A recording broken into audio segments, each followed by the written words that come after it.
தென்னாடுடைய சிவனே போற்றி, எந்நாட்டவர்க்கும் இறைவா போற்றி. 22/10/2025 ஐப்பசி சுவாதி ஸ்ரீ மெய்கண்டார் குரு பூஜை. இன்றைய தினம் சுந்தர பெருமானுக்கு மாத குரு பூஜை. அந்த வகையில் திருவெண்ணெய்நல்லூர் ஸ்ரீ மெய்கண்டார் சிவசமாதி திருக்கைலாய பரம்பரை திருவாவடுதுறை ஆதீனத்திற்கு சொந்தமான நல்லா இருக்கீங்க இறைவனுடைய கருணையால் இன்று மெய்கண்டாருடைய குருபூசை நிகழ்வு அபிடேகம் நடந்து கொண்டிருக்கின்றது. அதை நம்ம பார்த்துட்டு இருக்கோம். காவாய் கனகத்திரளே போற்றி, கைலை மலையானே போற்றி போற்றி. ஸ்ரீ மெய்கண்டார் கும்பாபிஷேகம் இந்த குருபூஜை நிகழ்வு, அந்த நிகழ்விலே இப்போ நம்ம பார்த்துட்டு இருக்கோம். அபிஷேகம் நடந்து கொண்டிருக்கின்றது.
போற்றி இறைவா.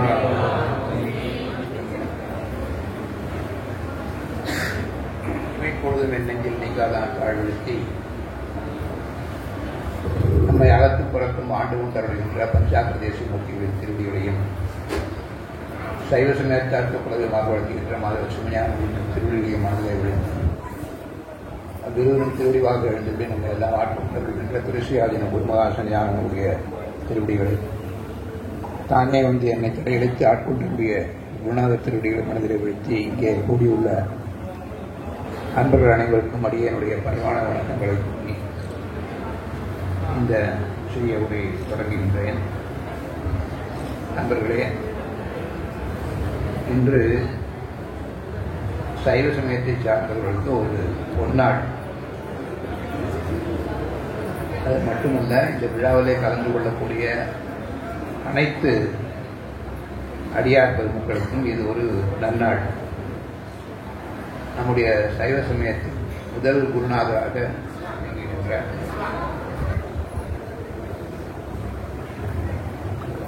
மெய்கண்ட சிவம் அவர்களுடைய குரு பூஜை நன்னாள், ஐப்பசி சுவாதி நன்னாள். இன்று நம்முடைய திரு கைலாய பரம்பரை மெய்கண்ட சந்தானம் திருவாவூரை ஆதீனம் 24வது குருமகாசனியானம் அவருடைய அருளாணையின் வண்ணம் அருகிலே உள்ள பெண்ணாகடத்திலும் நம்முடைய மெய்கண்ட தேவருடைய புத்தித்தலமாகிய திருவண்ணைநல்லூரிலும் திருவாவூரை ஆதீனத்தின் சார்பிலே இந்த குரு பூஜை நாள் மிக மிக மிக சிறப்பாக நடைபெற்றுக் கொண்டிருக்கிறது. இதில் ஒரு நல்ல ஒரு அமைப்பாக இப்பொழுது நம்முடைய குருமகாசனியார் அவருடைய அருளாணையின் வண்ணம் நம்முடைய ஆதீன புலவர் சிவஞான சுவாமிகள் அடிப்பொடி திரு குட்டில்வாதம் ஐயா அவர்கள் தம்முதல் குருவாய் என்ற ஒரு அருமையான தலைப்பிலே உரையாற்ற இருக்கின்றார்கள். மெய்கண்ட தேவநாயனார் அருள் செய்த சிவஞான போதத்தின் உயிர் நாடியாக விளங்குகின்ற அந்த ஒரு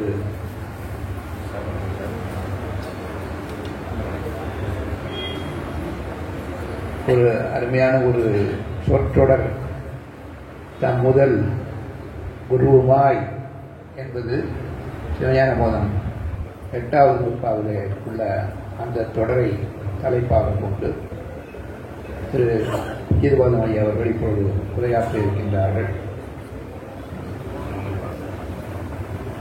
சைவத்திலேயே உயர்ஞானியாக விளங்குவது நமக்கெல்லாம் உண்மை ஞானத்தை அருள்வது யார் என்று கேட்டால் அது பெருமானே நேரில் வந்து குருநாதராக எழுந்துள்ளி வந்து நமக்கு அதனை அருள்கின்றார் என்பதுதான் நம்முடைய அருளாளர்களுடைய விளக்கம். அந்த வகையில் எப்படி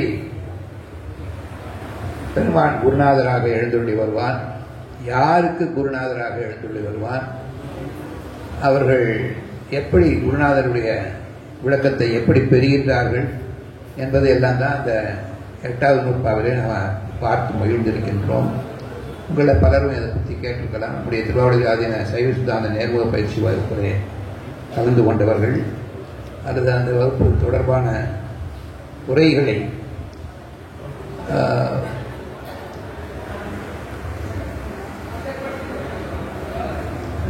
ஆன்லைனில் இணைய வழியில் அதை கேட்டு மகிழ்ந்தவர்கள், அவர்களுக்கு இதெல்லாம் தெரியும். அதனை இப்பொழுது அவர்கள் விரிவாக விளக்கமாக நமக்கு வழங்க இருக்கிறார்கள். இது நமக்கு கிடைத்த ஒரு அருமையான சந்தர்ப்பம். அதனால் அன்பர்கள் எல்லாம் இந்த நல்வாய்ப்பை பயன்படுத்தி கொண்டு அந்த உரையை கவனமாக கேட்டு அதில் எவ்வளவு பயன் கொள்ள முடியுமோ அவ்வளவு தூரம் முழுமையாக நீங்கள் பயன் கொள்ள வேண்டும் என்று கேட்டு இந்த நல்வாய்ப்பினை நமக்கெல்லாம் வழங்கியருடைய நம்முடைய குருமகாசஞானம் அவருடைய திருவடிகளை மீண்டும் மீண்டும் வணங்கி அந்த உரையை வழங்கி அருளுமாறு நம்முடைய ஆதீன புலவரையா அவர்களை நான் வேண்டி கேட்டுக்கொள்கின்றேன். சிற்றம்பலம்.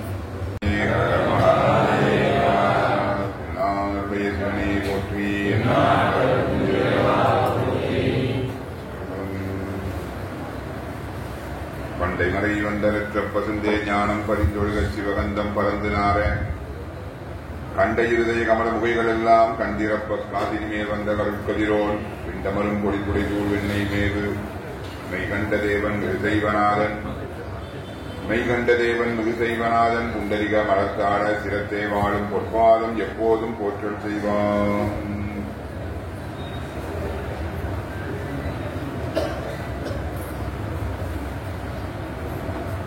நம் திருத்தலத்திலே திருக்கோயில் ஒன்று எழுந்துள்ளிருக்கின்ற எல்லாம் வல்ல ஸ்ரீ மங்களாம்பிகை சமேத ஸ்ரீ கிருபாபுரீஸ்வர பெருமானுடைய பொன் போன்ற திருவடி தாமணிகளை மனமொழிமைகளாலே முன்னதாக போற்றி வளர்த்திக் கொண்டு சைவ சித்தாந்த சந்தான பரமாச்சாரிய சுவாமிகளாகிய ஸ்ரீ மெய்கண்ட தேசிகருடைய பொன்னார் திருவடி கமலங்களை அடியேன் மனமொழிமைகளாலே போற்றி துதித்துக் கொள்கின்றேன். திருக்கைலாய பரம்பரையிலே இந்த மெய்கண்ட சந்தானத்திலே குருமுதல்வர் ஸ்ரீ நமச்சிவாய மூர்த்திகளால் தோற்றுவித்தருளப் பெற்ற திருவாவூர்துறை ஆதீனத்திலே இற்றை ஞான்று 24வது அருட்பீடத்திலே எழுந்தருளியிருந்து நமக்கெல்லாம் குருவருள் பாடித்து வரும் ஸ்ரீ குருமகா சன்னிதானம் அவர்களுடைய பொன்னார் திருவடி கமலங்களை திசை நோக்கி வணங்கிக் கொள்கின்றேன். அவர்களுடைய குருவருள் ஆணையின் வண்ணம் இந்த விஸ்வாவிசு ஆண்டு ஐப்பசி சுவாதி நம்முடைய ஆச்சாரிய பெருந்தகையுடைய குரு பூஜை நன்னாளிலே இங்கு அபிஷேக ஆராதனைகளை எல்லாம் அவர்களின் குருவருள் ஆணையின் வண்ணம் சீரும் சிறப்புமாக நிகழ்த்தி வருகின்ற ஸ்ரீமத் தம்புரான் சுவாமிகள் அவர்களையும் திருவடி பணிந்து வழங்கிக் கொள்கின்றேன். இந்த குரு பூஜை விழாவிற்கு வருகை தந்து வாழ்த்துறை வழங்கி சிறப்பித்துள்ள திருவாவூர்துறை ஆதீன சைவ சித்தாந்த நேர்முக பயிற்சி மையங்களின் இயக்குநர் போற்றுதலுக்கும் மதிப்புக்குரிய சிவ திரு கந்தசாமி ஐயா அவர்களையும் வணங்கி மகிழ்கின்றேன். இங்கே ஆதீனத்தின் சார்பிலே வருகை தந்திருக்கின்ற திருவிடைமருதூர் ஆதீன நடுநிலை பிள்ளையின் தலைமை ஆசிரியர் திருவாளர் ரமேஷ்குமார் அவர்களையும் அவர்கள் இங்கே தொடக்கோரை வழங்கி சிறப்பித்தார்கள். அடியேனுக்கு பிறகு இங்கு மகிழ்வுரை வழங்கி சிறப்பிக்க இருக்கின்ற ஆதீன மேல்நிலைப் பள்ளியின் மேலாள் உதவி தலைமை ஆசிரியரும் ஆதீன பணிகளிலே பலவற்றில் தம்மை ஈடுபடுத்திக் கொண்டு வருகின்ற பாங்காளருமாகிய திருவாளர் சபா மகாலிங்கம் ஐயா அவர்களையும் வணங்கிக் கொள்கின்றேன். இங்கு அருமையாக திருமுறை விண்ணப்பத்தினை இந்த உரைக்கு முன்னதாக நிகழ்த்திய ஆதீன சைவ சித்தாந்த நேர்முக பயிற்சி மையத்தின் பேராசிரியர் திருவாளர் சிவ கண முருகப்பன் ஐயா அவர்களையும் அதுபோல இங்கே வருகை தந்திருக்கின்ற மற்ற மைய பேராசிரியர் பெருமக்கள், அமைப்பாளர் பெருமக்கள் ஆகிய அனைவரையும் அடியே மிக பணிந்து வணங்கிக் கொள்கின்றேன். பல்வேறு தளங்களிலிருந்தும் இங்கே வந்திருக்கின்ற சித்தாந்த பயிற்சி மைய மாணாக்கர்கள் மற்றும் ஆதீன அடியார் பெருமக்கள், சிவநேய செல்வர்கள் அனைவரையும் போற்றி வணங்கிக் கொள்வதிலே பெருமகிழ்ச்சி அடைகின்றேன். குருமகா சன்னிதானம் அவர்களுடைய திருவுடற்பாங்கின் வண்ணம் இங்கே அடியனுக்கு தம்முதல் குருவுமாய் என்ற ஒரு தொடரிலே சிந்திப்பதற்கு பெரும்பேறு கிட்டியுள்ளது. இங்கு வந்திருக்கின்ற சித்தாந்த செல்வர்களுக்கான நல்ல தெரிஞ்ச விஷயம்தான். இந்த தம்முதல் குருவுமாய் என்ற தொடர் சிவஞான போதத்து 8ஆம் சூத்திரத்திலே இடம்பெற்றுள்ள தொடராகும். ஐம்புல வேடரின் அயர்ந்தனை வளர்ந்தன என்று முதல் அடி உள்ளது. 2ஆம் அடி தம்முதல் குருவுமாய் என்று தொடங்குகின்றது. தம்முதல் குருவுமாய் தவத்தினில் உணர்த்த விட்டு அந்நியமின்மையில் அரண்களல் செலுமே என்பது 8ஆம் சூத்திரம். இதிலே தம்முதல் குருவுமாய் என்ற தலைப்பு கொடுக்கப்பட்டுள்ளது என்றால் இதை வைத்துக் கொண்டு 8ஆம் சூத்திர பொருளை சற்று விளக்கமாக சிந்திக்க வேண்டும் என்பதுதான் குருநாதருடைய திருவிழப்பம். ஆக அதிலே இந்த சூத்திரத்தை எப்படி நாம பொருள் கொள்வது, அப்படியே ஆற்றலுக்காக அந்த சூத்திரம் கிடந்தவாறே பொருள் கொள்ளலாமா என்றால் அப்படி பொருள் கொள்வதற்கு இந்த சூத்திரம் அந்த முறையிலே இந்த சூத்திரம் அமையவில்லை. இதை சொற்களை கொஞ்சம் முன்ன பின்னே மாற்றி வைத்து பொருள் கொள்ள வேண்டும். சிவஞான போதத்தின் பொருள் பலருக்கும் தெரிந்து பிற்காலத்திலே பல அறிஞர்களும் அதற்கு சற்றே எளிய உரைகளெல்லாம் எழுத முடிந்திருக்கின்றது என்று சொன்னார். அதற்கு மூல காரணம் திருவாவடுதுறை ஆதீனத்து திராவிட மாபாடிய கர்த்தர் ஸ்ரீ மாதவ சிவஞான யோகிகள் அருளியுள்ள சிற்றுரையும் மாபாடியமும் தான். அந்த உரைகளின் வழிதான் நாம சிவஞான போதத்திற்கு மட்டுமல்ல சிவஞான சித்தியாருக்கும் பொருள் காண முடியும். சிவஞான சித்தியாருக்கும் தனியாக விளக்க உரை பொழிப்புரையும் மேல் விளக்கங்களும் இலக்கண குறிப்புகளும் தந்து அருமையான விளக்க உரை ஒன்று செய்திருக்கின்றார்கள். சிவஞான சுவாமிகளுடைய இந்த 2 சாத்திர உரைகளை கொண்டுதான் இன்று சைவ உலகம் சைவ சித்தாந்தத்தினை தெளிவாக அறிந்து வருகின்றது. அல்லது யாருக்கும் அது அறிய செய்யும். அதற்கு பல சான்றுகள் காட்டலாம். அதற்குரிய இடங்கள் வரும்போது அறிய சொல்கிறேன். ஐம்புல வேடரின் அயர்ந்தனை வளர்ந்தன. ஐம்பொறிகளாகிய ஐம்புலன் என்று சூத்திரத்தில் இருந்தாலும் அதற்கு ஐம்பொறி என்று பொருள் கொள்ள வேண்டும். பொறி என்பது புலன் என்பதுனா தங்களுக்கு தெரியும். நம்ம உடம்புல இருக்கக்கூடிய மெய், வாய், கண், மூக்கு, செவி. வாய், கண், மூக்கு, செவி நல்லா தெரியுது. மெய் என்பது தோல். ஏன்னா பொதுவா உடம்பையே மெய் என்று சொல்லக்கூடிய வழக்கம் உண்டு. ஆனா ஐம்பொறிகளில் வரக்கூடிய மெய் என்பது தோல். ஏன்னா அங்க ஒரு பொறியை தானே சொல்லுவாங்க. ஆக கண் உருவத்தை அறியும், காது ஓசையை அறியும், மூக்கு மனத்தை அறியும், வாய் சுவையை அறியும். ஆக இந்த உருவம், ஓசை, மனம், சுவை இவையெல்லாம் அறியப்படுகின்றவை விடயங்கள் அல்லது புலன்கள். இவற்றை அறிவதற்கு வாயிலாக இருக்கக்கூடிய கருவிகள் தான் பொறிகள். ஆக வாய், கண், செவி, வாய், மூக்கு 4 சொன்னேன். இன்னும் அறிவதற்கு பரிசம், அதாவது ஸ்பரிசம் என்று ஒன்று இருக்கின்றது. இதை தூய தமிழிலே ஊறு என்று சொல்வார்கள். ஊறு, இந்த பொருள் மென்மையாக உள்ளது, இது வன்மையாக உள்ளது, இது கடினமாக உள்ளது, குளிர்ச்சியாக உள்ளது, சூடாக உள்ளது என்று அந்த தொட்டு அறியக்கூடிய, தொட்டு அறியப்படும் தன்மை, அந்த பண்பு, அதைத்தான் பரிசம் ஊறு என்பார்கள். அதை அறிவதற்குரிய கருவிதான் மெய். அந்த பரிசத்தை நம்ம தோல் தான் அறிகின்றது நமக்கு நல்லா தெரியும். அதனால அந்த தோலைத்தான் மெய் என்று சொல்கிறார். ஆக ஐம்புலன் என்பது சுவை, ஒளி, ஒரு ஓசை, மனம். ஆனா இந்த சூத்திரத்தில் ஐம்புலன் என்று சொல்லப்பட்ட அவை அல்ல.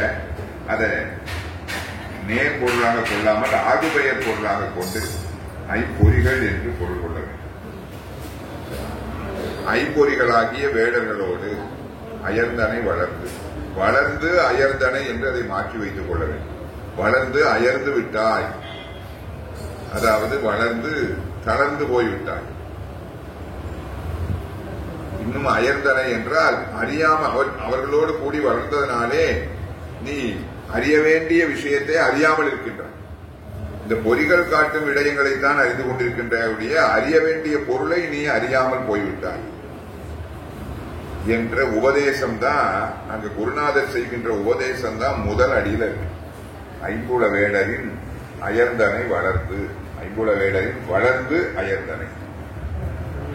அயர்ந்தனைனா நீ ஆன்மாவாகிய உன்னையும் அறியாமல் இருக்கிறாய். உன் உயிருக்குயிராக அறிவுக்கறிவாக இருக்கின்ற பரமான்மாவாகிய நம்மையும் அறியாமல் இருக்கின்றாய். அப்படி அறியாமல் இருப்பது தான் அயர்ந்தனை, அயர்ந்து போய்விட்டாங்கிறார். ஏன் ஐம்பொறிகளோடு கூடி வளர்ந்ததால் அயர்ந்தனை.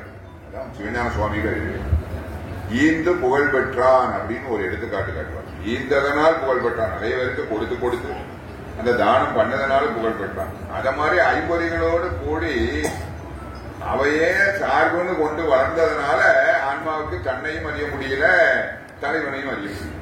அதுக்கு காரணம் இந்த ஐம்பொறிகளோடு சேர்ந்து இவற்றின் மூலம் வேறு என்னெல்லாம் அறியலாம், வேறு எப்படியெல்லாம் அனுபவிக்கலாம், இப்படியே அந்த சிந்தை போனதுனால இதுதான் காரணம். ஐம்பொறிகளின் சார்புதான் காரணம். சார்ந்ததனால அது தன்னை அறியவில்லை. காரண காரியம் அவசியம் புரிந்து கொள்ள வேண்டிய இடம் அல்லவா. அப்பதான் அதை காரண காரியம் புரிதற்கு ஈந்து புகழ் பெற்றான் இப்படி காட்டுறாங்க. சரி, இதை யாருக்கு சொல்றாங்க? ஐம்புல வேடரின் வளர்ந்து அயர்ந்தனை தம்முதல் உருவமாயின்னு இருக்கு. அப்ப குருநாதர் தான் இதை சொல்றாருன்னு புரிஞ்சுக்கலாம். குருநாதர் யாருக்கு சொல்றார்? சீடனா இருக்கக்கூடிய ஆன்மாவுக்கு சொல்றார். அந்த ஆன்மாங்கிறது ஆன்மானோ அதுக்கு இணையான பெயர் உயிர்னோ அந்த சூத்திரத்தில் எந்த இடத்துலயாவது வருகின்றதா? வரவே. தம்முதல் குருவாய் தவத்தினில் உணர்த்த விட்டு அந்நியமின்மையின் அவர் உணர்த்துறாரு. உணர்த்தின உடனே விட்டு அந்நியமின்மையின் அரண்களன் செலுமே. யாருக்கு உணர்த்துதாரு? இந்த உணர்ந்து யாரு அரண்களன் செல்கின்றாரு? செல்பவர் யாரு? அந்த அதுக்குரிய சொல்லே இல்லை. ஆன்மாவுக்கு உணர்த்த அந்த ஆன்மா இந்த ஐம்பொறி சார்பு, ஓபா ஐம்பொறினால வளர்ந்ததுனால தான் நான் என்னையே உணராம இருக்கிறேன்னா அப்படின்னு சொல்லி அந்த சார்பு என்ன, எனக்கு அப்படிப்பட்ட அறியாமையை செய்கின்ற இந்த ஐம்பொறி சார்பு வேண்டாம் அப்படின்னு அதை விட்டு அரண்களர் செல்லும். அப்படி யாரு வந்து ஐம்பொறி சார்பை விடுறாங்க? அப்படி விட்டு யாரு அரண்களை செல்றாங்க? ஆன்மா தான் இருக்கணும் நமக்கு தெரியுது, நம்ம பாடம் கேட்டிருக்கோம். ஆனா அந்த ஆன்மாங்களை சொல்றாங்க இல்லையே. சிவஞான சுவாமி சொல்கின்றார்கள், ஆன்மாவுக்கு தான் சொல்றார். ஆன்மாதான் அந்த உபதேசத்தை கேட்டு தெளிவு பெற்று ஐம்பொறி சார்பை விட்டு அரண்களை செல்லுது. ஆனா ஆன்மாங்கிற சொல்லி இல்லைன்னு தானே நினைக்கிறீங்க. இது 8ஆம் சூத்திரம். இதுக்கு முன்னாடி இருக்கிற 7ஆம் சூத்திரத்திலிருந்து அந்த ஆன்மா என்ற சொல் வருவித்துக் கொள்ளப்பட வேண்டும் என்று எழுதியிருந்தார். இரு திறன் அறிவுள்ளது இரண்டலா ஆன்மா என்று 7ஆம் சூத்திரம் முடிகின்றது. அந்த ஆன்மாவுக்கு இங்க வைக்க எப்படி பாருங்க. ஏன்னா செய்யுள்ள இப்படி எல்லாம் வைத்து பொருள் கொள்ளக்கூடிய இலக்கிய மரபுகள் உள்ளன. வருவித்து பொருள் கொள்வதற்கு வருவிப்பதற்கு முந்தைய செயல இல்லாம கூட வருவிப்பாங்க. ஆனா இங்க அந்த சிரமம் வேண்டாம். முந்தைய செயல தான் ஆன்மான்னு சொல்லியிருக்க, அங்கேயிருந்து வச்சுக்கோப்பா. இதுக்கு நீ 3ஆம் சூத்திரத்துக்கு போக வேண்டாம்ப்பா. நீ முந்தின சூத்திரம் 7ல இருந்து எடுத்தா அப்படி ஈஸியா. அருமையான ஒரு விளக்கம் பாரு. இதெல்லாம் கேட்க கேட்க நமக்கு இந்த உரையினுடைய விளக்கம் நமக்கு அப்பதான் தெரியும். ஆக அந்த அப்போ தம் முதல் என்ன செய்யறார்? முதல்ல எப்படி பொருள்படணும்? அந்த தவத்தினில் முதல் எடுத்து இந்த தவத்தை செய்வது எது? ஆன்மா. அந்த ஆன்மாவை 7ஆம் சூத்திரத்தில் இருக்கணும். ஆன்மா தவத்தினில், ஆன்மா முற்பிறவிகளிலே செய்த தவத்தின் பயனாக, ஆன்மா பல பிறவிகளிலே முந்தைய பல பிறவிகளிலே ஈட்டிய தவத்தின் பயனாக. ஆன்மா முந்தைய பிறவிகளில் தவம் செஞ்சுதா? இங்க தவம் என்பது என்ன?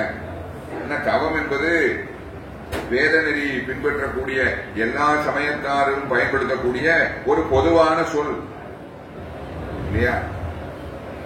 இங்க சைவத்தில் தவம் என்று சொல்லப்படுவது எது? அந்த பொதுவான பொருளை கொள்ளலாமா? எல்லா சமயத்தாரும் சொல்கிற பொருளை சொல்லலாம். சைவத்துக்கென்று தவம் என்பதற்கு தனிப்பட்ட விளக்கம் இருக்கிறதா என்றால் இருக்கிறது. அந்த அதிகரணத்திலே சொல்கின்றார். இவ் ஆன்மாக்களுக்கு முற்றை தவத்தான் ஞானம் நிகழும் என்றது அப்படின்னு மேற்கோள் சொல்லிட்டு அந்த தவம் என்பது என்னங்கிறத ஏதுன்னு சொல்றாரு. மேல் சரிய கிரியா யோகங்களை செய்துடி அப்படிங்கிறார். அந்த சரிய கிரியா யோகங்கள் தான் தவம். சைவத்தில தவம் என்று சொல்லப்படுவது சரிய கிரிய யோகம். சரியை சிவபெருமானை உடம்பால் வழிபடுதல், சமய தீக்கை பெற்று உடம்பால் வழிபடுதல், முக்கியமாக உருவ வழிபாடு செய்தல். கிரியை சிவபெருமானை உடலாலும் உள்ளத்தாலும் அவருடைய அந்த அருவுருவ திருமேனியாகிய சிவலிங்கத்தை வழிபடுதல், ஆன்மார்த்த சிவபூஜை ஏற்றுக்கொண்டு அந்த சிவலிங்கத்தை வழிபடுதல், அது கிரியை. இதற்குரியது விசேட தீட்சை. அடுத்தது யோகம். இதுக்கும் விசேட தீட்சையே போதுமானது. இதுக்குன்னு தனி தீட்சை சொல்லணும். இது சிவபெருமானுடைய அருவ திருமேனியை அகத்தே வழிபடுதல், உள்ளத்தால் மட்டும் வழிபடுதல். இந்த மூன்றும் சரியை கிரியை யோகம். இந்த மூன்றுல ஒன்று ஒரு நிலையிலிருந்து இன்னொரு நிலைக்கு உயர்ந்தாலும் முந்தைய நிலையை விட்டுறக்கூடாதுன்னு சொல்றாங்க. சரியை கிரியை யோகம் இந்த மூன்று தவத்தையும் இயற்றினால் சுவாமி ஞானத்தை உணர்த்துறார். இந்த ஞானத்தை உணர்ந்த பிறகும் கூட இந்த சரியக்கிரிய யோகங்களை விடக்கூடாதுன்னு நமக்கு இந்த தேசிகோத்தமருடைய அருமை சீடராகிய அருணதி சிவாச்சாரியார் சொல்லியிருக்கின்றார். ஞானி நாளினுக்கும் உரியன் என்று சொல்லியிருக்கின்றார் சிந்தியார். ஞானி ஞானத்துக்கு மட்டும் உரியல்ல, சரியக்கிரிய யோக ஞானம் நாளுக்கும் உரியவன். யோகி மூன்றினுக்கும் உரியவன், சரியக்கிரிய யோகம் மூன்றினுக்கும் உரியவன். எப்படி அவர் குழந்தை எடுத்து சொல்ற மாதிரி இது சொல்லியிருக்காரு. அது சித்தியார் ஆசிரியர் அருணதி. சரி, இந்த சரியக்கிரிய யோகங்களை செய்து இந்த தவங்களை ஏற்றினால் சுவாமிக்கு தான் தெரியும் இவன் சரியை நல்லா ஏற்றி இருக்கிறான், இவனுக்கு கிரியைக்கு வாய்ப்பளிப்போம்னு அழைக்கிறார். கிரியை நல்லா ஏற்றிருக்கான், இவனுக்கு யோக நெறி பயில வாய்ப்பளிப்போம்னு அழைக்கிறார். இப்படி வாய்ப்பளிக்கின்ற சுவாமி தான் ஒரு காலகட்டத்தில் இவன் ஞானத்தை உணர்வதற்கு தகுதியாகிவிட்டான், இவனுக்கு நாம் குருவாக இவனை ஆட்கொள்வோம் அப்படின்னு முடிவு பண்றார். அவர் தான் முடிவு பண்ணி குருவா வர முடியும். சில சமயத்தவர்கள் ஏன் சிவபெருமானே இப்படி மானிட சட்டை தாங்கி வருகிறார் ரொம்ப சிரமப்பட்டு இப்படிதான் சொல்றீங்க. ஒவ்வொரு கலையை உணர்த்துவதற்கு ஆசிரியர்கள் உலகத்தில் இருக்கிறாங்க. எத்தனை துறைகள் இருந்தாங்க, எல்லா துறையிலும் ஆசிரியர்கள் இருக்காங்க ஐயா. ஆசிரியர்கள் இல்லாமலே எல்லா டிபார்ட்மெண்ட் இயங்கிட்டு இருக்கு. அப்ப இந்த ஞானத்தை உணர்த்துவதற்கு மட்டும் அந்த ஆசிரியர்கள் இல்லாம போயிருவாங்க. ஆசிரியர்களுக்கா பஞ்சம்? நம்மை போல உள்ள மனிதர்களே இந்த ஞானத்தை உணர்ந்திருந்தால் அவர்கள் உணர்த்தலாமே. இதுக்கு சிவபெருமான் அப்படி மானிட சட்டை தாங்கி வரார் அப்படி இப்படின்னு இல்லாம சொல்றீங்க என்று அவர்கள் சொல்கின்றார். அதை இங்க எடுத்துக்கொண்டு சொன்னார். எப்படி எங்க சுவாமி தான் இதுவரைக்கும் ஞானத்தை உணர்த்தது மட்டுமல்ல, அந்த சரியை நெறியில் இருப்பவனுக்கு கிரியை நெறிக்கு உயர்த்துவதே பெருமான் உள்ளிருந்து செய்கின்ற செயல்பாடுதான் இல்லையா? அந்த வாய்ப்பை கிரியை செய்வ வாய்ப்பை அவர் உருவாக்கி கொடுக்கலைன்னா நம்ம சிவபூஜை வாங்க முடியுமா? யோகம் செய்யக்கூடிய நிலைக்கு நம்மளை உயர்த்தலைன்னா நாம பிராணாயாமம், பிரத்யாகாரம், தியானம் எல்லாம் மேற்கொள்ள முடியுமா? அதெல்லாம் உள்ளே இருந்து பண்ற, உள்ளே இருந்து பண்ணக்கூடிய அந்த நிலையில தான் சுவாமிக்கு தமது முதல்னு பேர். தம் முதல்னு பார்த்தோம் இல்லையா? அந்த தம் முதல் யாரு? உயிர்க்கு உயிராக அறிவுக்கறிவாக உள்ளே நிற்கின்ற நிலையில் எம்பெருமான் தம் முதல்னு சொல்லப்படுகின்றார். இந்த நிலையை அந்தர்யாமி என்று சொல்வார். பேராசிரியர் விஞ்ஞான சுவாமிகள் சொல்கின்றார்கள், வார்த்தை பயன்படுத்துகின்றார்கள். அந்தர்யாமி. அந்தர்யாமின்னா என்ன? அந்தர்னா உள்ள, அந்த உள்ளே அறிவுக்கறிவாக உயிர்க்குயிராக இருந்து கொண்டு அறிவித்துக் கொண்டிருக்கின்ற நிலை, அதான் தன்முதல். அப்போ சரியிலிருந்து கிரியைக்கும் கிரியிலிருந்து யோகத்துக்கும் உயர்த்திய அந்த பெருமான் தான் ஞான நிலையைக்கும் கொண்டு வந்து உணர்த்த முடியும். அதை அறிவுக்கறிவா இருந்தே அந்த ஞானத்தையும் கொடுத்துட வேண்டியதானே. கிரியை யோகத்துக்கெல்லாம் ஆன்மாவை உயர்த்தியது யாரு? சுவாமி தான். எப்படி உயர்த்தினார்? அறிவுக்கறிவாந்து உயர்த்தினார். அந்த ஞானத்தையும் அறிவுக்கறிவாந்து கொடுத்த வேண்டியதானே என்றால் அதற்கு வாய்ப்பு இல்லை. அதற்கு ஆன்மா தகுதியுடையதாக இல்லை. எந்த ஆன்மாவும், அதாவது சகல வர்க்கத்திலே இருக்கக்கூடிய மும்மலச்சார்புடைய ஆன்மாக்களுக்கு அது பொருத்தமல்ல. இது பொது விதி, விதிவிலக்காக இருக்கலாம். சம்பந்த பெருமானுக்கு மானிட சட்டை தாங்கி பெருமான் ஆட்கொள்ளவில்லை, பெரிய புராணத்திலே பார்க்கிறோம். அப்படி இல்லை. நாவுக்கரசு பெருமானுக்கும் அப்படி இருந்ததாக இல்லை. எப்படியுமே வரலையா நாவுக்கரசு பெருமானுக்கு அப்படிங்கிற அவர் பாடியதுக்கு மாதிரியே இவரும் அருட்பதிகம் பாடினாரா எப்படி ஞானம் பெறாம பாட முடியும்? அந்த அருட்பதிகம் அற்புதம் விளைவிக்க மாதிரி இந்த பெருமான் பாடிய அருட்பதிகமும் அற்புதம் விளைவிக்குதுன்னா எப்படி ஞானம் பெறாம எப்படி முடியும்? உரைத்தமிழ் மாலை சாத்தும் உணர்வு பெற உணர்ந்து உரைப்பார் பெரிய புராணம். உரைத்தமிழ் மாலை சாத்தக்கூடிய உணர்வு, அது வெறும் இலக்கிய கல்வியினால மட்டும் அடியனை போன்றவர்கள் எழுதுனா வெறும் கல்வியினால், ஏற்றுக்கல்வியினால் எழுதுவது. ஆனா நம்ம சமயாச்சாரியர் எழுதக்கூடிய பதிகங்கள்லாம் அது அனுபவ ஞானம். அது எல்லா அற்புதத்தையும் பண்ணும். ஆகவே உரைத்தமிழ் மாலை சாத்தும் உணர்வு பெற்றார். உணர்வு என்பது ஞானம் தான். அப்போ மாநில சட்டை தாங்கி வரலையே, சம்பந்த பெருமானுக்கு வந்த மாதிரியும் தடத்த திருமையை காட்டி வரலைன்னா அப்ப மிச்சம் உள்ளது எது? பாரிசேடராக உணர்ந்து கொள்ளுங்கள். அறிவுக்கறிவாக தான் உணர்ந்திருக்கணும், வேற வாய்ப்பே கிடையாது. ஆகையினாலே இப்படி விதிவிலக்காக சிலருக்கு பண்ணலாமே ஒழிய மற்றபடி சகலான்மாக்களுக்கு பொது விதி என்னவென்றால் மானிட சட்டை தாங்கி வருவதுதான். அப்ப ஞானத்தை உணர்த்த பெருமான் மானிட சட்டை தாங்கி வர வேண்டும். அருமையா சொன்னார். அதான் தம்முதல் என்பது அறிவுக்கறிவா இருக்கின்ற நிலை. உருவமா என்று சொன்னது மானிட சட்டை தாங்கி வரும். மானிட சட்டை, மானிடம்னு சொல்வது உடம்ப வச்சுதான். உயிர்ல வந்து மானிட உயிர், விலங்கு உயிர், தாவர உயிர் அப்படிலாம் வகை கிடையாது. உயிர்கள் எல்லாமே ஒரே தன்மைக்கு. உடம்பு தூள உடம்புலதான், அதுவும் சுக்கு உடம்பு கூட எல்லா உயிர்களுக்கும் ஒரே மாதிரி தான் சொல்லிட்டாங்க. தூள உடம்புலதான் இந்த பேதம். இப்ப மானிடங்கிறது உடம்பை வச்சுதான். அப்போ அந்த உடம்பு வந்து பெருமானுக்கு சட்டை போன்றது. குருநாதர் உடம்பு பெருமானுக்கு சட்டை போன்றதுதான், உடம்பு போன்றது அல்ல. சட்டையவே உடம்புன்னு சொல்லிட முடியுமா? முடியாது. சட்டை போன்றது. அப்ப சட்டை என்பது உடம்புக்கு மேலே அணியப்படுவது தானே, சிந்திக்க வேண்டும். சட்டை என்பது எங்க அணிவாங்க? உயிருக்கு மேலே அணிவாங்க. உயிரை போர்த்தி கொண்டு உடம்பு இருக்கிறது. அந்த உடம்பை போர்த்தி கொண்டு சட்டை இருக்கும். உடம்பை போர்த்தி கொண்டுதான் சட்டை இருக்கும். அப்போ இந்த மானிட உடம்பு என்பதை பெருமானுக்கு சட்டை என்று சொல்லிவிட்டால் அங்க பெருமானுக்கு உடம்பு இருக்க வேண்டும் அல்லவா? உடம்புக்கு மேலான சட்டை இருக்க முடியும். அங்க பெருமானுக்கு உடம்பாக இருப்பது எது என்றால் அந்த முத்தான்மாவாகி அந்த ஆன்மாதான். அந்த ஆன்மாவை தமக்கு திருமேனியாக கொண்டு அந்த ஆன்மா பெற்ற உடம்பை தமக்கு சட்டையாக கொண்டு வருகின்றார்.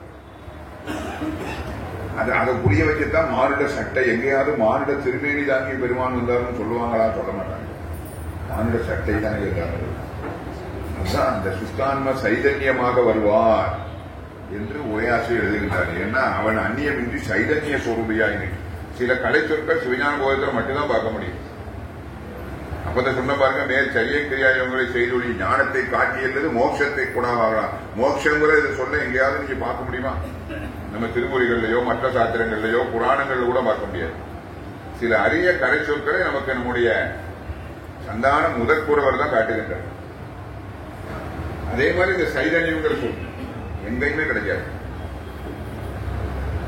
அவன் அந்நியமின்றி சைதன்ய சொருபி. சைதன்யம் என்பது என்ன? மாசு தீர்ந்த ஆன்மா பொருள் எழுதுறாங்க. அந்த மும்மல மாசு நீங்கிய ஆன்மா. அப்போ அந்த முத்தான்மா, அந்த முத்தான்மாவை தனக்கு திருவேணியாக கொண்டு சிவபெருமான் ஒருவரே குருவாக இருக்க முடியும், எந்த ஆன்மாவும் குருவாக இருக்க முடியாது என்று திருவாவடுதுறை புராணம் சொல்கின்றது. திருவாவடுதுறை புராணத்திலே சாஸ்திரம் சாமிநாத முனிவர் சொல்கின்றார். ஆனா அந்த சிவபெருமானுடைய திருவுள்ளம் எப்படி இருக்கின்றது தெரியுமா? அதுதான் அங்க முக்கியம். தாம் நேரடியாக வராமல் அந்த குருநாதர் தான் ஞானத்தை கொடுக்கின்றார் என்று காட்டுவதுதான் சிவபெருமான் திருவுள்ளமா இருக்குது. அதுதான் சிவபெருமான் திருவுள்ளம். சூரியகாந்தக்கல். உண்மையில் அற்புதங்களை நிகழ்த்தியவர்கள் யார்? மூவர் முதலிகளா? தத்துவார்த்தமா பார்த்தா சிவபெருமான் தான். மூவர் முதலிகளே அற்புதங்களை நிகழ்த்தினார்கள்னா சிவ சமவாதமா இருக்கும். முக்கியடைந்த ஆன்மா ஐந்தொழில் செய்யும் அப்படிங்கிறதுக்கு சிவசமவாதி அதை மேற்கோளா எடுத்து காட்டுறாங்க சங்கற்பன் ராகத்துல. சுந்தரர் முதலையை மவுண்ட பாரதி எடுக்கவில்லையா? அவர் முத்தான்மா தானே. அப்ப அங்க அவர் படைத்த தொழிலை செய்யவில்லையா? ஞானசமுதருடைய பதிகத்தை பாடி வழிமறித்த ஒருவரை மாண்டு போகும்படி செய்யவில்லையா என்றெல்லாம் சிவசமவாதி கேட்கின்றார்கள். அப்புறம் ஏன் முத்தான்மா ஐந்தொழில் செய்யாதுன்னு கேட்கிறேன். அதனுடைய நுட்பமான தத்துவார்த்தத்தை உணரல. திருக்கழிச்சுபடியா சொல்கின்றது. திருக்கழிச்சுபடியாதான் இந்த விளக்கத்தை சொல்கின்றது. அது நம்மளால பேச அடியனங்களை இதை பேசக்கூடிய விஷயமா? திருக்கழிச்சுபடியார் மேல ஆசிரியர் சொன்னதனால அடியனை போன்றவர் சொல்ல முடிகிறது. திருக்கழிச்சுபடியாரிலே துரியன் கடந்த சுடர் தோகையுடன் என்ற பாடலை சொல்லியிருக்கிறார். துரியன் கடந்த சுடர் தோகை சக்தி. ஆமா, அந்த பாடலை சொல்லியிருக்கிறார். ஆக தாம் செய்கின்ற அந்த செயல்களை எல்லாம் அந்த ஆச்சாரிய பெருமக்கள் செய்வதாக காட்டி அந்த ஆச்சாரியர்களே செய்தார்கள் என்று யாவரும் உணர வேண்டும் என்பதுதான் சிவபெருமான் திருவுள்ளம். எப்படி படைத்தல், காத்தல், அழித்தல், மறைத்தல் போன்ற செயல்களை தான் செய்வதாக நேரடியாக காட்டிக் கொள்ளாமல் செய்கின்றானோ அதுபோல இந்த ஆச்சாரிய மூர்த்தத்திலே மறைந்திருந்து கொண்டு அருளலையும் செய்கின்றான். அதான் அருளா வகையால் அருள் புரிய வந்த பொருளா அறியார் புரி என்று திருவருள் பயில சொல்லியது. பெரிய தத்துவமான இது மாதிரி எங்கேயுமே பார்க்க முடியாது. இந்த மாதிரி ஒரு அற்புதமான செய்தியை ஞானாசிரியர்னா யாருங்கிற விளக்கத்தை சைவத்தை தவிர, அதுவும் சித்தாந்த சைவத்தை தவிர வேற எங்கேயும் பார்க்க முடியாது. இந்த நிலை, இந்த சிந்தனைக்கெல்லாம் யாருமே வரல. அப்படிப்பட்ட ஒரு நிலை. அந்த தம் முதல்வர் அந்த அறிவுக்கு அறிவாக இருக்கின்ற பெருமான். அப்படி இருக்கின்ற வரைக்கும் ஆன்மாவால அவரை அறிய முடியாது. மும்மல ஆன்மாவால அதை அறிய முடியாது. அது ஆன்மாவின் அறிவுக்கு பெருமான் அறிவாக இருக்கிறார். அந்த ஆன்மாவின் அறிவு அந்த நிலையில பெருமானை அறிய முடியாது. அதனுடைய குமரகுரு சுவாமிகள் ரொம்ப அற்புதமா சொல்லியிருக்கு. ரொம்ப அற்புதம், அழகு. அறிவுக்கு அறிவாகி அறிவுக்கு எட்டா நெறியில் செறிந்த, அறிவுக்கு அறிவாகி அவ்வறிவுக்கு எட்டா நெறியில் செறிந்த நிலை என்று அதை சொல்கின்றார். அறிவுக்கு அறிவாக இருக்கின்ற நிலை இல்லையா, ஆன்மாவின் அறிவுக்கு பெருமான் அறிவாக இருக்கின்ற நிலை, அந்த ஆன்ம அறிவுக்கு எட்டாத நிலை என்று தெல்ல தெளிவாக திருச்செந்தூர் கந்தர் கல்வியின் சொல்லியிருக்கின்றார். சஷ்டி ஆரம்பம் இன்னைக்கு அதை சிந்திக்கிறோம். சஷ்டி ஆரம்பம் அறிவுக்கு அறிவாகி அவ்வறிவு கேட்டான் நெறியை செறிந்த நிலை, அந்த நிலையில இருந்து கொண்டிருந்தா ஆன்மா ஞானத்தை பெற முடியாது. நெறியை செறிந்த நிலை நீங்கி அந்த நிலையிலிருந்து இறங்கி வந்து பிரியா கருணை திருவுருவாய் காசினிக்கே வந்து குருவரன் என்றோர் திருப்பெயர் கொண்டு. என்ன அற்புதம் பாருங்க. இந்த சிவஞான போதம்லாம் படித்தவர்களுக்கு இந்த கந்தர் கல்வி என்பாலாம் ஒரு பெரு விருந்து, பெரு விருந்து. அழகா சொல்றாங்க. அப்படி அந்த அந்த கருணை திருவுருவாய் காசினிக்கு வந்த அதைதான் தம்முதல் குருவுமாய் என்பதை தான் பிடித்து கொடுத்து அங்க சொல்லியிருக்கிறது. ஆன்மா முந்தை பிறவிகளில் செய்த தவத்தின் சரியக்கிரியாவுடைய தவத்தின் பயனாக தம் முதல் அறிவு இதுகாரும் அறிவுக்கு அறிவாயிருந்து உணர்த்தி வந்த தம் முதல் அதை இங்க சொல்லியிருக்கார். 5ஆம் சூத்திரத்தில் சொல்லியிருக்கார். இழப்பிய உள்ளத்து மெய்வாய் கண்மூக்கு அளந்தறிந்து அறியா அங்கவை போல தாம் தம் உணர்வின் தமியருள் காந்தம் கண்ட பசாசத்தரையே. மெய்வாய் கண் மூக்கு செவி இந்த பொறிகள் எல்லாம் நம்ம செவி பாடல இல்லையா, 4 பொறிகள் சொல்லியாச்சு இல்ல, அப்ப ஒன்றை நம்ம வருவித்துக் கொள்ள வேண்டும். அதை சொல்லச்சம் என்று சொல்வார். மெய்வாய் கண் மூக்கு செவி 5 பொறிகளும் ஆன்மாவாலே செலுத்தப்பட்டு தத்தமக்குரிய விடயங்களே அறிகின்றன. காது ஆன்மாவிலே செலுத்தப்பட்டு ஓசை அறிகிறது. ஆன்மா காதை செலுத்தலன்னு வச்சுக்கோங்க, ஒருத்தர் கூப்பிடுறதையும் கவனிக்க மாட்டாங்க. அவங்க வேற ஏதோ வேலையில ஈடுபட்டு இருப்பாங்க. எத்தனை தடவை கூப்பிடுறேன், அப்படியா சாரி கவனிக்கலாமா? ஏன்னா ஆன்மா செவியை செலுத்தி கேட்கணும், கேட்கறது அங்க ஆன்மா தான். எனவே 5 பொறிகளும் ஆன்மாவால் செலுத்தப்பட்டு தத்தம் விடயங்களை அறிவது போல ஆன்மாவும் திருவருளால் செலுத்தப்பட்டு விடயங்களை அனுபவிக்கிறது. தம் உணர்வின் சமி. சுவாமிஜி இப்படி ஒரு நாமம் எங்கேயும் பார்க்க முடியாது. அவனுடைய தேசியோத்தமர் காட்டின மாதிரி ஒரு திருநாமத்தை எங்கேயும் பார்க்க முடியாது. தம் உணர்வின் சமி. அவனை முதல்வன் முதல்வன், நம்ம உணர்வுக்கு முதல்வன். நம்ம இல்லாம நமக்கு உணர்வே இல்லை. கேவல நிலையில என்ன உணர்வு நமக்கு எண்ணி பார்க்க வேண்டும் இல்லையா? கேவல நிலையில அங்கு அறிவித்தாலும் அறிய மாட்டாது அறியாமையில் அழுந்துதலின் என்று எழுதுவார் சிற்றுரையினர். பாஷியத்திலையும் கூட இருக்கலாம். சட்டத்து சிற்றுரை தான் ஞாபகத்துக்கு வரும். அறிவித்தாலும் அறிய மாட்டாத நிலை எதுன்னா அதான் கேவல நிலை. அறிவித்தாலும் அறிய மாட்டாத நிலை. ஏன்னா அங்க ஆணவ மறைப்பு கொஞ்சம் கூட நீங்கல. அந்த கலாதிகளால நீக்கி இப்போ அந்த சகல நிலையில அறிவிக்கிறான், அறிகிறோம். ஆக அது மாயா தனுவிளக்கா வெண்பாவின் உரை ரொம்ப முக்கியம். அந்த மலவுரைக்கு கீழே உள்ள விசேட விளக்கங்கள் ரொம்ப முக்கியம். நீ கண்டார் குரு பூஜையில நாம இந்த மாதிரி ஏதாவது ஒரு பகுதியை எடுத்து படிக்கலாம். ஆக அந்த ஆன்மா முற்பிறவிகளில் செய்த தவத்தின் விளைவாக தமது முதல் அறிவுக்கறிவா இருந்த முதல்வன். அப்ப அறிவுக்கறிவா எப்படி இருக்கிறவன்னா 5ஆம் சூத்திரம் எழுத்துது. பொறிகள் எல்லாம் ஆன்மாவால் செலுத்தப்பட்டு தத்தம் விடயங்களை அறிதல் போல ஆன்மாக்கள் எல்லாம் முதல்வன் திருவருளாலே தம் உணர்வுக்கு முதல்வனாக இருப்பவனுடைய அருளினாலே செலுத்தப்பட்டு தத்தம் விடயங்களை அறிகின்றன. எப்படி ஆன்மாவால் செலுத்தப்படும் பொறிகள் தம்மையும் அறியா, தம்மை செலுத்தும் ஆன்மாவையும் அறியா, அதுபோலத்தான் ஆன்மாக்களும் முதல்வன் திருவருளால் செலுத்தப்பட்டும் தம்மையும் அறியா, முதல்வனையும் அறியா, அவனுடைய திருவருளையும் அறியா. நமக்காக எவ்வளவு மெனக்கிடுறான் பெருமான் என்பதை அறியாமல் இருக்கின்ற, அதுதான் இப்போ பெரிய விஷயம். நமக்காக எவ்வளவு மெனக்கிட்டு அறிவிக்கிறான். அந்த பொறிகளும் ஆன்மாவும் போலதான் ஆன்மாவும் தம் உணர்வின் தமியும் நிறுத்திருக்கிறான். தமி அருள்னு போட்டா பாருங்க. அந்த முதல்வன் அருளிக்கொண்டே இருக்கிறான். இந்த ஆன்மாக்கள் அதை அறியாமலேயே வாழ்ந்து கொண்டிருக்கின்றன என்று சொன்னார் 5ஆம் சூத்திரத்தில். அதான் தம்முதலாக இருந்து உணர்த்தும் நிலை. ஆக காட்சியில அறிய முடியாதையா, ஆன்மா பொறிகளை கொண்டு அறிஞ்சாதானே அறிஞ்சபடி. பொறிகளை கொண்டு சடப்பொருளை தானே அறிய முடியும். ஆன்மாவாக சித்தை எப்படி அறிய முடியும்? ஆன்மாவே அறிய முடியாது, அதுக்கும் உயிர்க்குயிரா இருக்கிற பெருமானை எப்படி அறிய முடியும்லாம் கேட்கலாம். காட்சி அளவையால தான் அறிய முடியாது. அனுமான அளவினால உயிர்த்து உணரணும்ல. எத்தனையோ இந்த உலகத்தை பத்தி ஆராய்ச்சி பண்ணி அறிவியல்ல அனுமானம் பண்ணி அணுக்கள் மூலக்கூறுகள் உயிர்த்து உணர்ந்து கொண்டுதான் இருக்கிறோம். அவற்றையெல்லாம் இன்னும் காட்சியிலேயே கண்டோம் இல்லையே. அந்த அனுமான அறிவை இருக்க செலுத்தணும்ல, அதை செலுத்தாம இருப்பது குறைபாடு தானே. அந்த விழிப்புணர்வு தான் கொடுக்கிறார். வேற்று கிரகங்கள், அவற்றை சுத்திர சந்திரன்கள் என்று என்னெல்லாமோ பார்க்கின்றோம். நம்ம உள்ள ஆன்மாவுக்கு அறிவுக்கு அறிவார்ந்து ஒருத்தர் உணர்த்துறான். அந்த அனுமான அளவையில அழகா சாத்திரங்கள் எடுத்து சொல்கின்றன. அதை காது கொடுத்து கேட்டு சிந்திக்காமல் வாழ்கின்றார்களே என்று 5ஆம் சூத்திரத்தில் சொல்லி அதை நமக்கு இந்த சொற்றொடர்கள்லாம் நமக்கு அரிதாக இருக்கின்றன. அதான் அவருடைய அருமை செய்த அருண் சிவாச்சாரியார் பொறிகுளம் கரணம் எல்லாம் குருடனால் அறிந்து ஆன்மாவை அறிதரா அவையே போல ஆன்மாக்கள் அனைத்தும் எங்கும் செறிதரும் சிவந்தனாலே அறிந்திடும் சிவனை காணா என்று சொல்லி ரொம்ப அற்புதமா ஒரு செய்யுள் மூலமான ஒரு விளக்கம் அருளந்தி சிவன் அப்படி கொடுத்தார். அப்படிப்பட்ட அந்த தமது முதல் அந்த நிலையில இருந்த முதல் இந்த சரியக்கிரியாமுள்ள செலுத்தி அதன் பயனாக ஞானத்தை உணர்த்துவதற்கு குருவாகவும் எழுந்து வருகின்றார். அறிவுக்கறிவாக இருந்ததோடு மட்டுமன்றி குருவாகவும், அதாவது அந்த உண்மை இல்லையா. அவர்கிட்ட போன் பண்ணி பேசுறீங்க, இங்க எங்க ஊர்ல ஒரே மழையா, விடிய விடிய மழை அப்படின்னா அவர் என்ன சொல்லுவாரு, இங்கேயும் மழை தான் பாரு, இங்கேயும் இங்கும் ஒரு உண்மை போடுறாரு இல்லையா.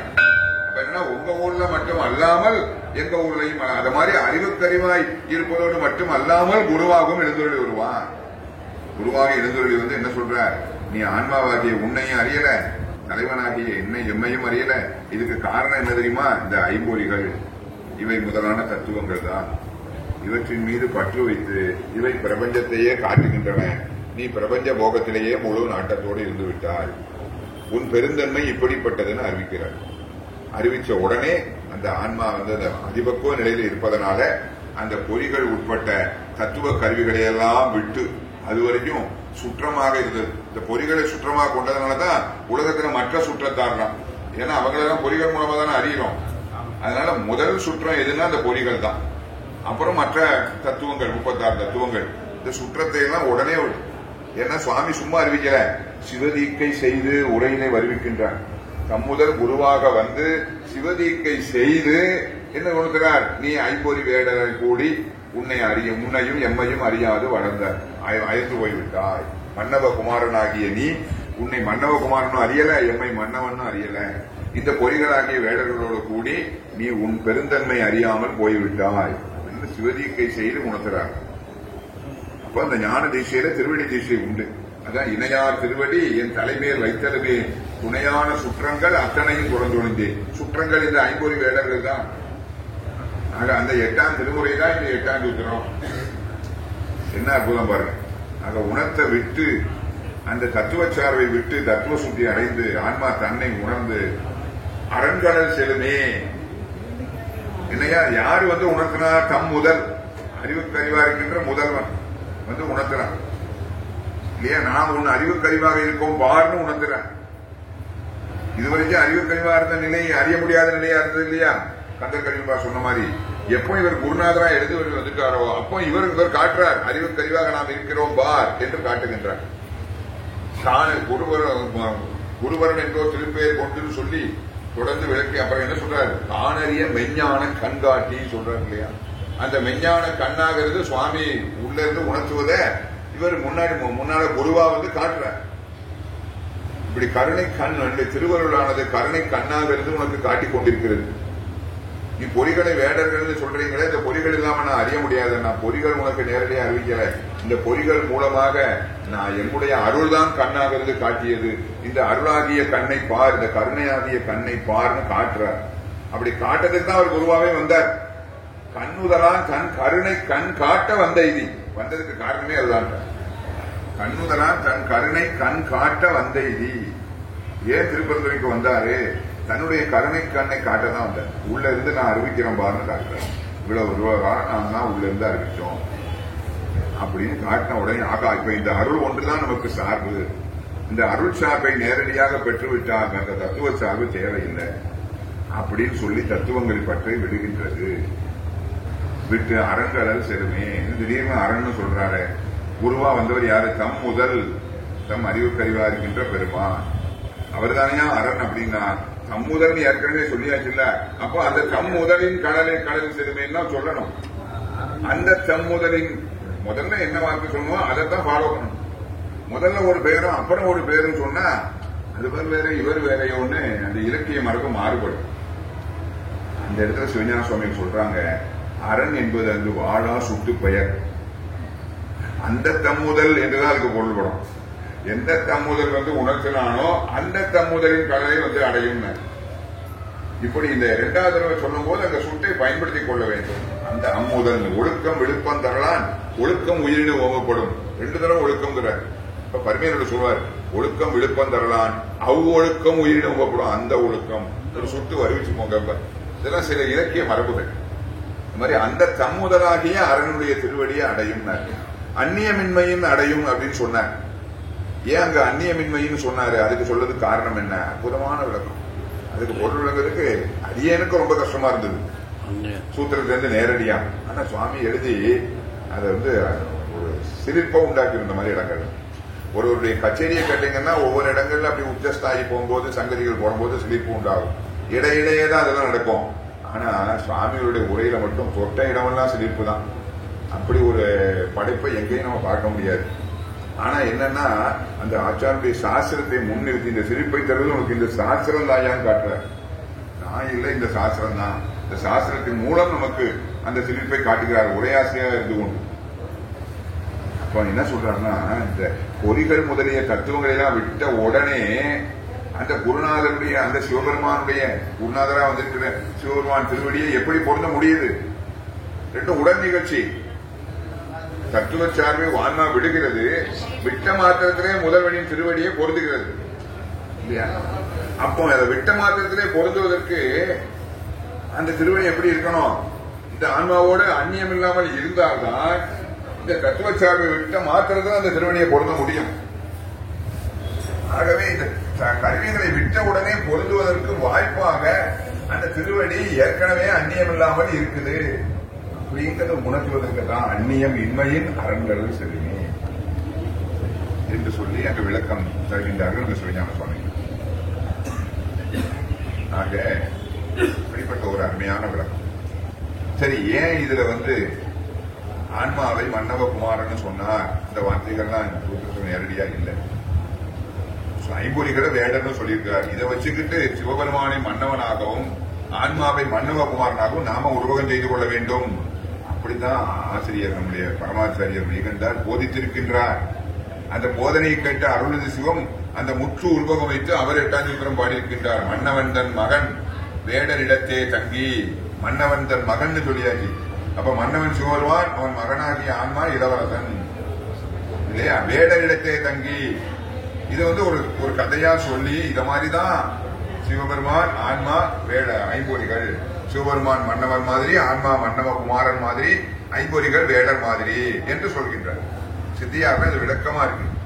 மன்னவன் தன் மகன் வேடரிடத்தே தங்கி வளர்ந்து அவனை அறியாது மயங்கி நிற்ப, பின்னவனும் என் மகன் நீ என்று அவரில் பிரித்து பெருமையோடும் தானாக்கி பேணுமா போல் ஓமையம் முழுமையா சொல்லி துண்ணிய ஐம்புல வேடர் சுழலில் பட்டு துணைவனையும் அறியாத துயரும் சொல்லுயிர்க்கு மண்ணும் அருட்குருவாகி வந்து அவரின் நீக்கி மலமகற்றி தானாக்கி மலரடி கீழ் வைப்பன் என்பது சித்தியா இருக்காங்க. அப்படியே இதுக்கு பொருள் விளக்கமா, அப்படியே பொருள் விளக்கமா இருக்கு. அதனால அதை தழுவி உரை செய்தார்கள் சிவஞான சுவாமிகள். என்னவென்றால் சிவபெருமான் மன்னவன், ஆன்மா மன்னவ குமாரன், ஐம்பொறிகள் வேடர்கள். மன்னவ குமாரன் மன்னவனோடு இருக்க வேண்டும். அப்பதான் அரச போகங்களை அனுபவிக்கலாம். அவன் வேடர்கள் கூட காடு மலையும் சுத்திக்கிட்டு இருக்கான். அவனை அந்த மன்னவன் காப்பாற்றி அழைச்சிட்டு வர்ற மாதிரி, என்ன காப்பாற்றும் போது நாம மன்னவ குமாரன் தான் நம்ம உணரக்கூடிய நிலையில இருக்கணும். அப்பதான் காப்பாற்ற முடியும். அதனால அந்த உணரக்கூடிய பக்குவத்தை முன்னை தவத்தை ஈடுபடுத்தி முன்னை தவத்தால் அந்த பக்குவம் வந்த பிறகு குருநாதனை நான் மன்னவன்பா, நீ மன்னவ குமாரன்பா, ஐம்பொறிகள்லாம் வேடர்கள். சிவபெருமான் மன்னவன் சொல்றதுக்கு என்ன பொருத்தம்? ஆன்மாவை மன்னவ குமாரன் உருவகிச்சாரு, அதுக்கு என்ன பொருத்தம்?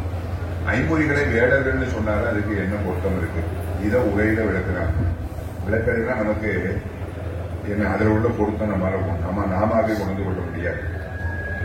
ஏன் சிவபெருமான மன்னவர்னு சொன்னார்னா, மன்னவருக்குன்னு சில சிறப்பு அடையாளங்கள் இருக்கின்றன. என்னவென்றால் இப்ப நம்ம மன்னராட்சியில் இருக்க மக்கள் ஆட்சியில் இருக்கோம், அதனால இவற்றை நம்ம பார்க்க முடியாது. ஆனா சங்க இலக்கியங்கள்ல அரசரை பாடக்கூடிய பாடல்கள் நம்ம பார்க்கலாம். என்னவென்றால் வெண்கொற்ற கூடையும் நவமணி முடியும் சிங்காசனமும் சிம்மாசனம் இவையெல்லாம் மன்னவருக்குரிய அடையாளங்கள். இவையெல்லாம் மன்னவருக்கே முடிய அடையாளங்கள், மன்னவருக்கு மட்டுமே உரிய அடையாளம். சிவபெருமானுக்கு என்ன வெண்கொற்ற குடை இருக்குதா, நவமணி முடி இருக்குதா, சிங்காசனம் இருக்குதா? இருக்குது. எது வெண்கொற்ற குடை? பிரபஞ்சம் அனைத்திற்கும் மூல காரணமாக இயல்புடைய ஒரு பெரு வெண்கொற்ற குடை. இந்த பிரபஞ்சத்துக்கே மூல காரணமா இருக்கிறாரே, அதுதான் சிவபெருமானுக்கு வெண்கொற்ற குடை. அவர் இல்லாமல் இந்த உலகம் தோன்றாதே, அவர் தான் மூல காரணம், அதுதான் வெண்கொற்ற குடை. அப்புறம் எவற்றையும் ஒருங்கே ஓரியல்பால் அறியும் பேரறிவாகிய ஒரு பெரும் சுடர் முடியும். அனைத்தையும் ஒருங்கே அறிகின்றார். என்ன? அனைத்தையும் ஒருங்கே அறிகின்றார், தாமே அறிகின்றார். வேறு யாரும் அறிவிக்காமல் தாமே அறிகின்றார், ஒருங்கே அறிகின்றார். முற்றறிவு உடையவர். அந்த முற்றறிவு உடைமைதான் நவமணி முடி. அனைத்து உயிருக்கும் உயிராக இருந்து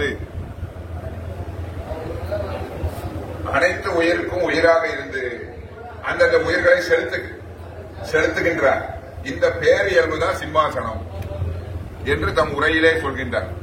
இதையெல்லாம் வேறொருவருக்கு இன்றி தனக்கே சிறப்பாக உடைமை பற்றி இந்த 3 பேரியல்புகளும் உலகத்துக்கே காரணமாக இருத்தல், அனைத்தையும் ஒருங்கே உணரும் பேரறிவுடையவனாக இருத்தல், எல்லா உயிர்களுக்கும் உயிர்க்குயிராக இருந்து செலுத்தக்கூடிய ஒரு பேராற்றல் பொருந்தியவனாக இருத்தல்.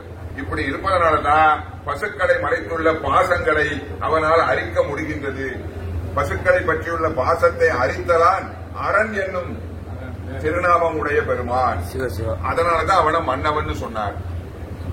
இப்படிப்பட்ட உலகத்துக்கு காரணமா இருக்கின்ற வெண்கொற்ற குடைய உடையவன், அனைத்தையும் ஒருங்கே அறியும் பேரறிவாகிய ஒரு மணிமுடியை உடையவன், எல்லா உயிருக்கும் உயிரா இருந்து அவற்றை செலுத்தக்கூடிய பேராற்றல் உடையவன், அந்த பேராற்றலாகி சிம்மாசனம் உடையவன்.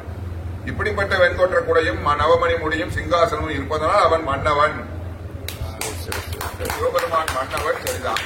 ஆனா ஆன்மா ஏன் மன்னவ குமாரன் அப்படின்னா, அந்த பெருமானுடைய பேரானந்த பெருஞ்செல்வம் முழுவதும் தனதாக கொண்டு அனுபவிக்கின்ற உரிமை உடையது ஆன்மா. இந்த பேரானந்த பெருஞ்செல்வம் கூட நமக்குதான் அனுபவிக்கும் உரிமை. நாமெல்லாம் அப்படிப்பட்ட ஆன்மாக்கள் தான். அந்த உரிமை நமக்கு இன்னும் கூடுதலாவே உங்களுடைய திருமுனையில் இருப்பதனால் அடியனுக்கும்.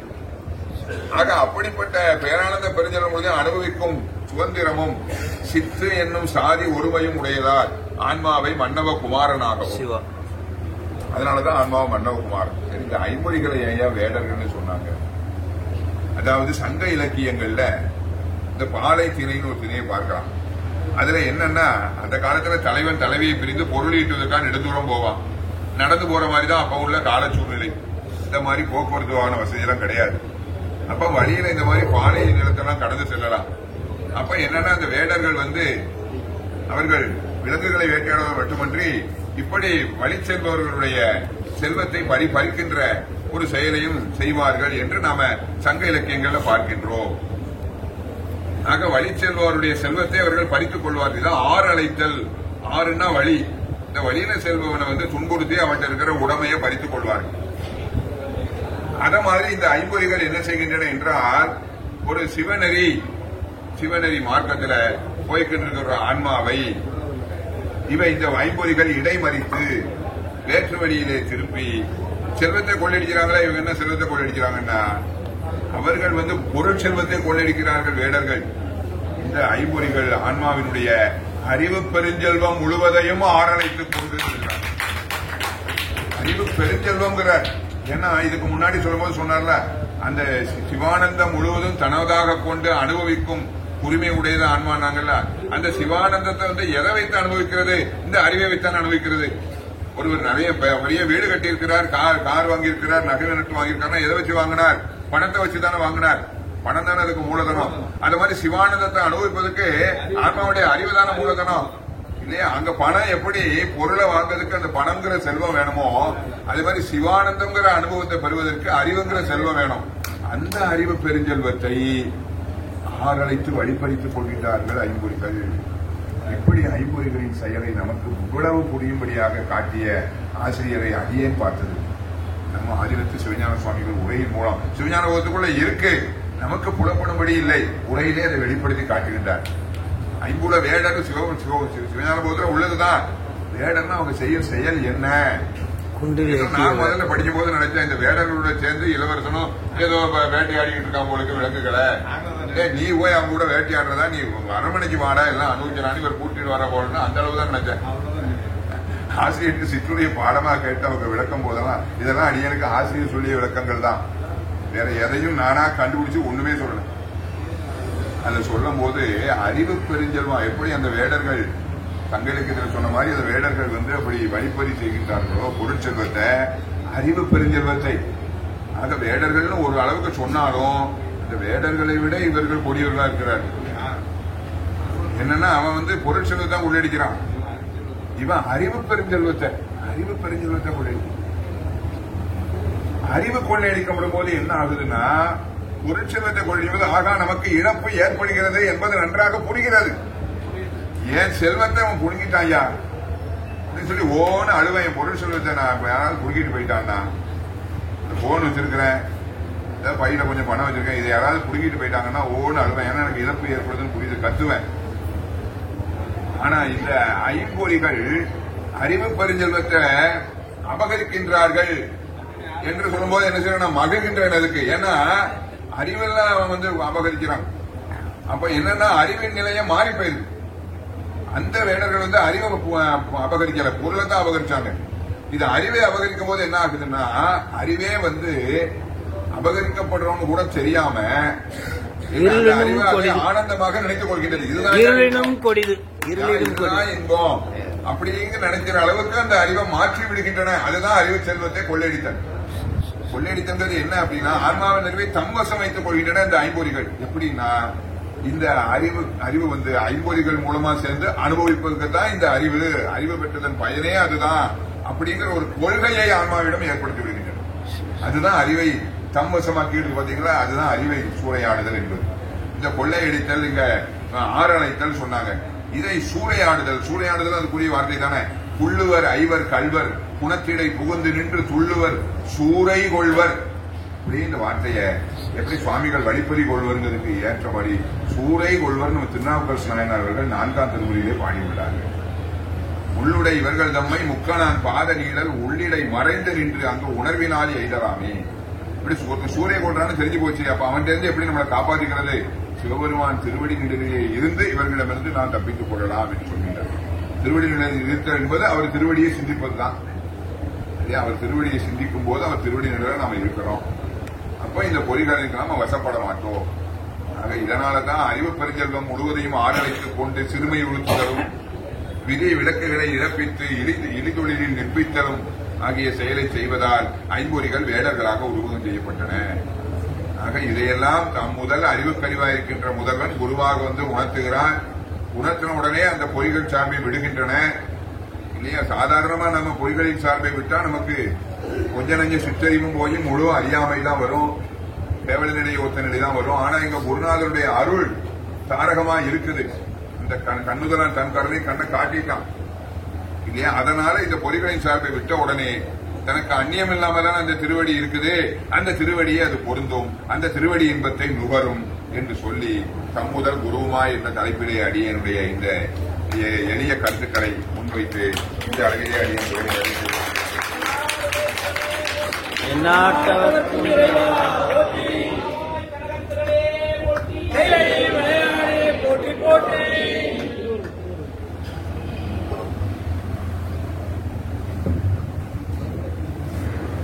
துணை செல்வர்களே,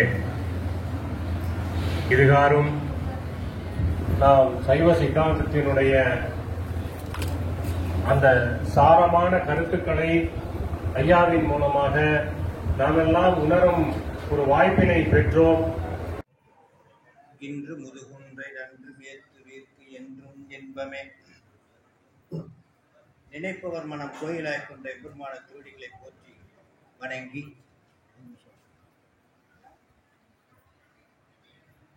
திருக்கைலாய பரம்பரை திருவாவூரை ஆதிநகர் ஸ்ரீ குருமகா சன்னிதானம் அவர்களுடைய பொன்னார் திருவடிகளை போற்றி வணங்கி, இங்கே எழுந்தருளி முதல் குருவாக விளங்குகின்ற ஸ்ரீ மெய்கண்டாருக்கு அபிடேக ஆராதனை செய்து கொண்டிருக்கின்ற நம்முடைய ஸ்ரீமத் தம்புரான் சாமி அவர்களுடைய பொன்னார் திருவடிகளை போற்றி வணங்கி,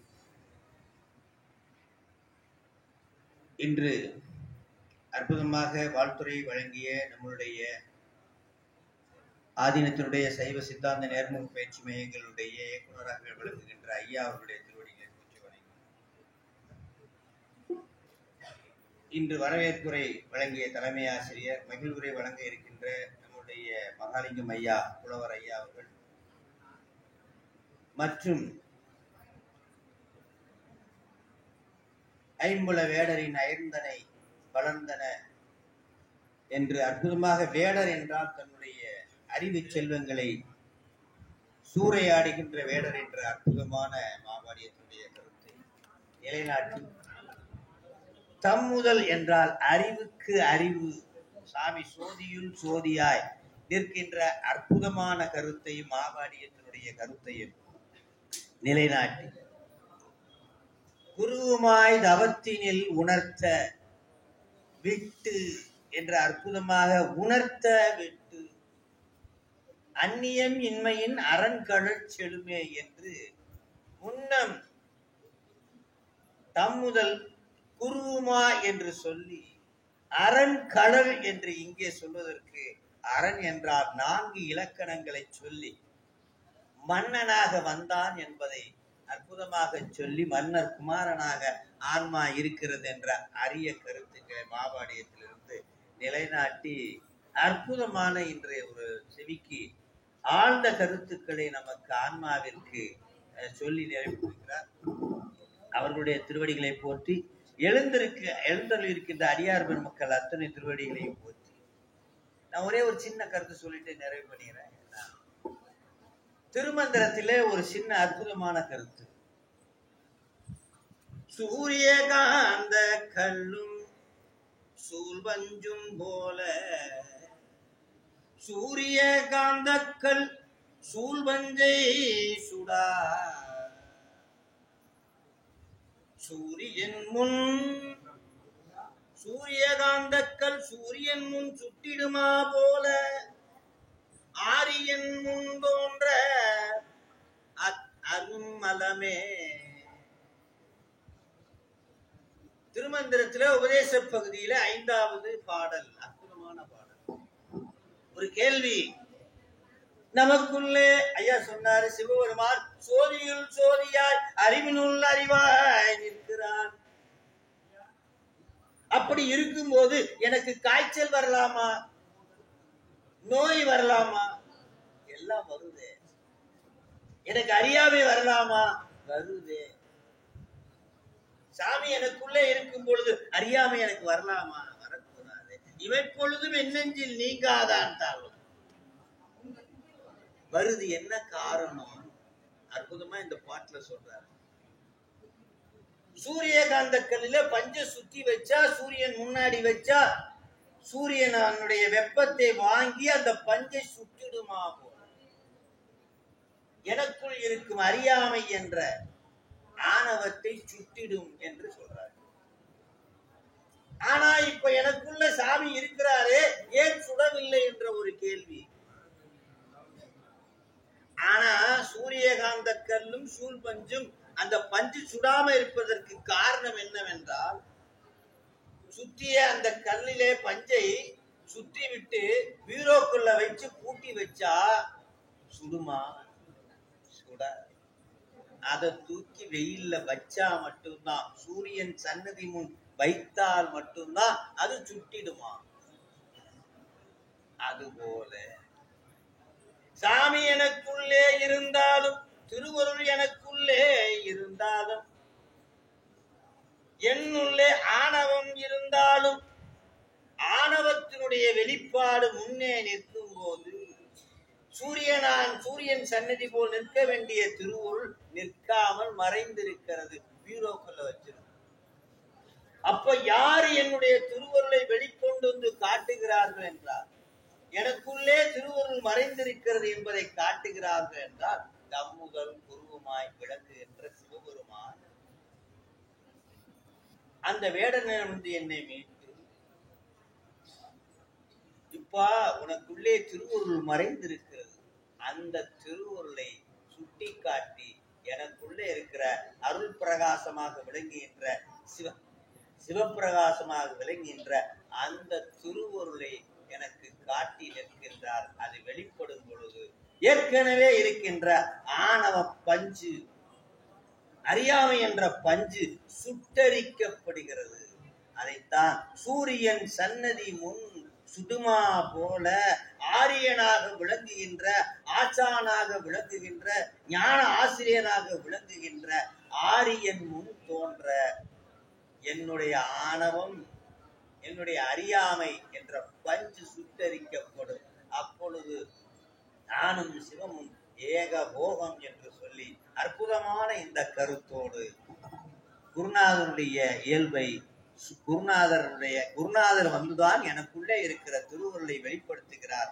அப்பொழுது எனக்கு நோய் வராது, காய்ச்சல் வராது, எனக்கு முன்னே அருள்தான் நிற்கும் என்று சொல்லி வாய்ப்பளித்த அத்தனை திருவுள்ளங்களுக்கும் நன்றியை கூட்டி கைலாய பரம்பரை கோவாவுடைய ஆதிநகரத்தில் அவருடைய பொன்னார் திருவடிகளை போற்றி வணங்கி, ஸ்ரீமத் தம்பராட் சாமியுடைய திருவடிகளை போற்றி வணங்கி, அடியார் பெருமக்கள், பேராசிரியர் பெருமக்கள், இயக்குனர் ஐயா, ஆதீன புலவர் மற்றும் புலவர் ஐயா அத்தனை பேருடைய திருவடிகளை போற்றி வணங்கி கிடைக்கிறது.